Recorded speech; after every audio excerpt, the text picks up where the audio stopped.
So, here we are again.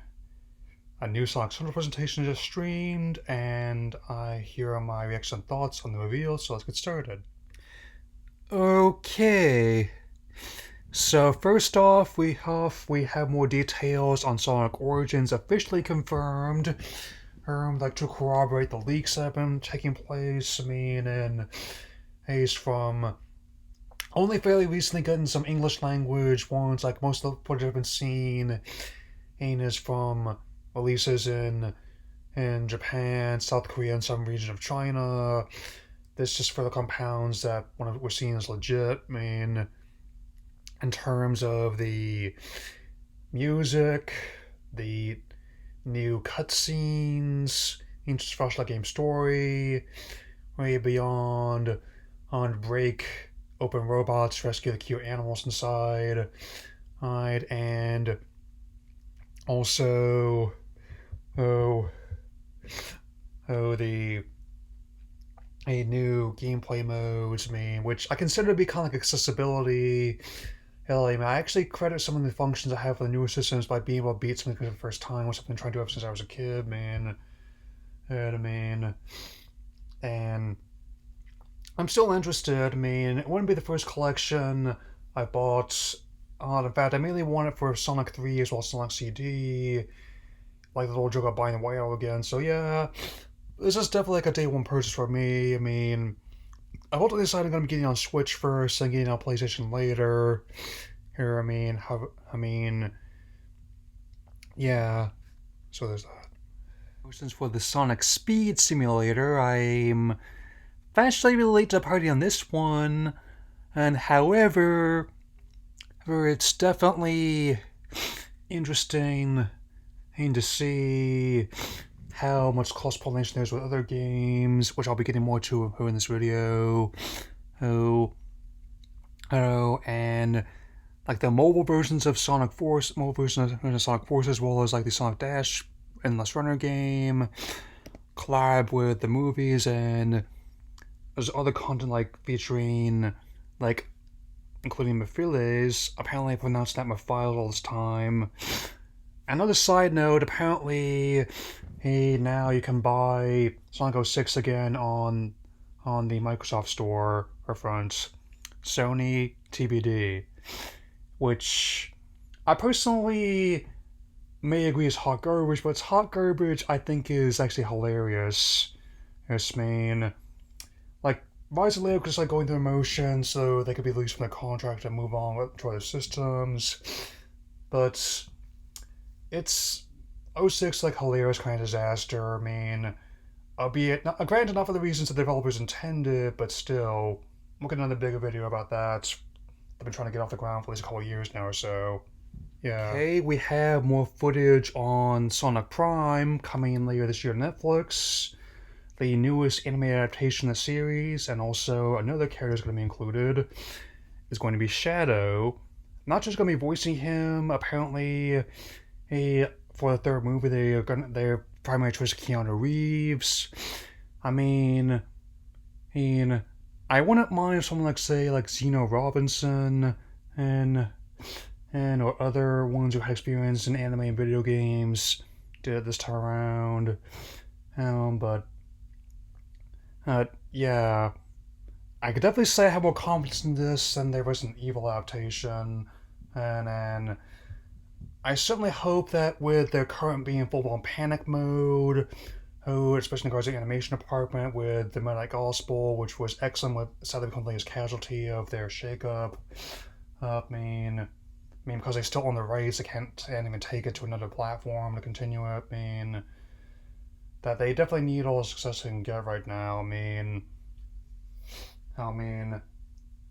Because admittedly, we'll see how this one turns out, but I can't imagine this being worse Mega Man fully charged, at least. Which did not really feel like Mega Man to me. It felt like Ben 10 wearing a Mega Man skin by way of Cubics. Yeah.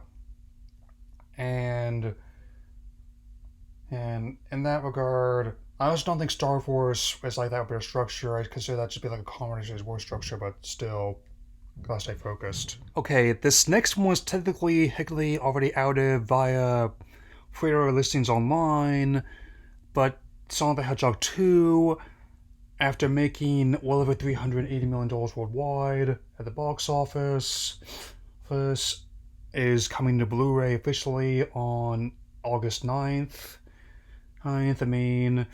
Which has a lot of special features, including a new animated short, which, even though they recast a couple of the actors, it still looks pretty fun. And I'm of course gonna go right for like the outtakes and bloopers, which, even when working with a franchise, a company this big, sometimes this filmmaking process don't go as planned.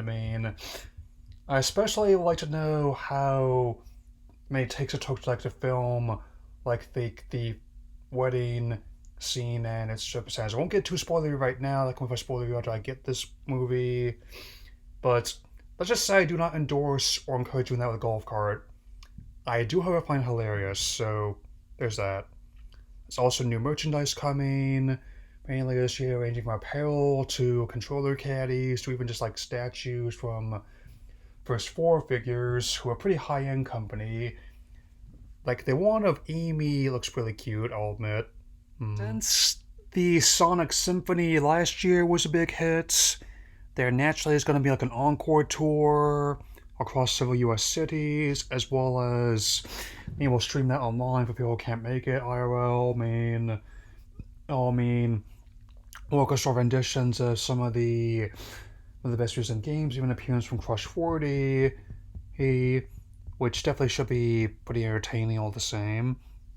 And also, definitely looking forward to who the next announcement I'm going to be talking about. So here we go. Okay, so given the success of the previous collab with this next game I'm about to talk about, the Sonic the Hedgehog collab is coming back to Fall Guys Ultimate Knockout.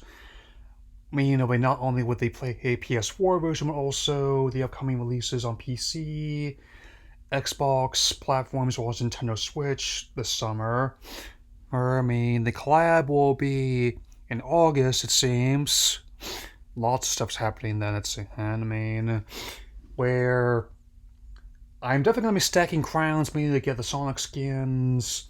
It's like how, like I did with like the Encore, the Godzilla skin, and where there are multiple different variations of Gojira. I ended up getting like the 1985 one, which came in Dr. Pepper colors and had like a giant car in his hand.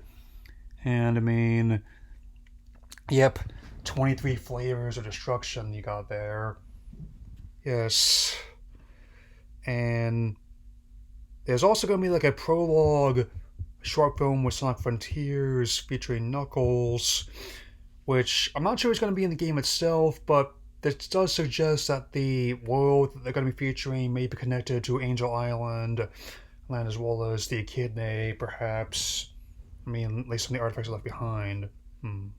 And to close out this one, there's another update about Frontiers, which also had, as a part of a collaboration with IGN, with more footage, which shows off, expands upon what we've seen, like the recent gameplay and combat reveals, but also adds more detail. It's a bit more stable this time, and the reception has so far been better, question mark, at least like since I've seen so far. As when they called to delay the game, which has already been delayed from like, it was going to come out last holiday season, it's now scheduled for this one. I'm not as actively calling for one as other people are. However, if they were to do so again, I would not object to it, if that makes sense to you all. Since if I can't go as far as say it'll be like Liza Lyric or 06, but I definitely know that the developers, publisher want this game to be good as much as I do. I don't know about replacing the devs either, because again, for every a headcanon or backbone entertainment we've had work on the series, we've had like a big red button is all I'm saying. For every dimps we've had Zanzaru games, so there's that. But using Zelda as a barometer, I am more than okay with having to push stuff back if the final product is better. I mean, at least at launch. I'm still interested in the concept. I mean, even though it still hasn't been made clear what version we're seeing right now, whether it's like a high-end PC or the new generation of consoles, well, it definitely has a potential to be like Sonic Adventure 3, Halo all of us never got, man. So, especially ever since Heroes was on the GameCube, who I'll admit, even though I haven't been as against the idea of 3D installments as much as other people have, even I will admit they've been hit or miss. Boom in particular, the games were kind of shaky, but at least the cartoon was pretty decent. I'll definitely admit that. So, anyway, that's all I got to say for now. I will definitely be back to you tomorrow with another vlog on Obi-Wan Kenobi, and I will definitely see you all again soon. Take care, everyone.